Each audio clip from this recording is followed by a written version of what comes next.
আস্তে আস্তে আস্তে আস্তে কুচবিহার জেলার হলদিবাড়ি থানার একজন পীরের খেলাফত পাওয়া, মানে ও পীর।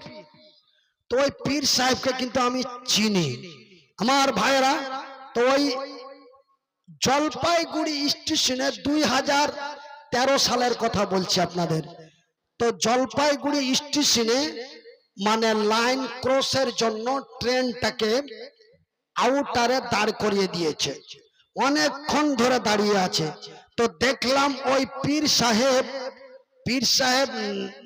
ট্রেন থেকে নেমে পেশাব করলো, পেশাব করে পানি নিল না, এইভাবে ঝুঁকিয়ে ছেড়ে দিল।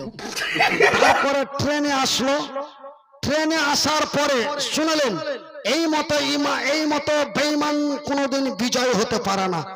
এবার ট্রেনে আসলো, আমি বললাম হুজুর আপনার বাড়ি কই?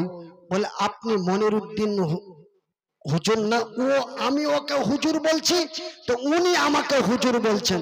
তো বলছে হুজুর আপনি বেয়াদবি মাফ করবেন, আমি আপনার ছেলের বয়সের। আপনি যে পেশাব করলেন, আপনি হলদিবাড়ি দরবারের একজন পীর সাহেব, আপনাকে অনুসরণ করে হাজারো মানুষ চলে। তো আপনাকে আমি স্বচক্ষে দেখলাম, বেয়াদবি মনে করবেন না, আপনি পেশাব করে পানি কেন নিলেন না? উনি আমাকে বলছেন মনিরুদ্দিন ভাই, যেই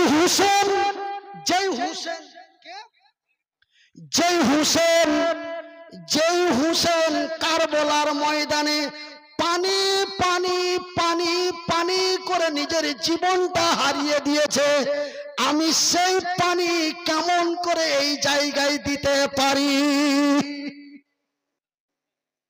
ভাষাটা বুঝতে পেরেছেন? বলছে যে হাসান হোসেন পানি পানি করতে করতে কারবালার ময়দানে জীবন হারিয়েছে, আমি ওই পানি কেমন করে আমার লজ্জা স্থানে দিতে পারি? এই জন্য তার মানে উনি আমাকে যেটা ফতোয়া দিচ্ছেন যে পেশাব করে পানি না নেওয়াটাই উত্তম। আমি বললাম ভাই আপনি হলেন পীর সাহেব আর আমি হলাম মৌলবি সাহেব। আমি লম্বা চওড়া করে মাওলানা সাহেব বললাম না, আমি ছোট্ট করে বললাম আমি মৌলবি সাহেব। আপনি মানুষকে মরিদ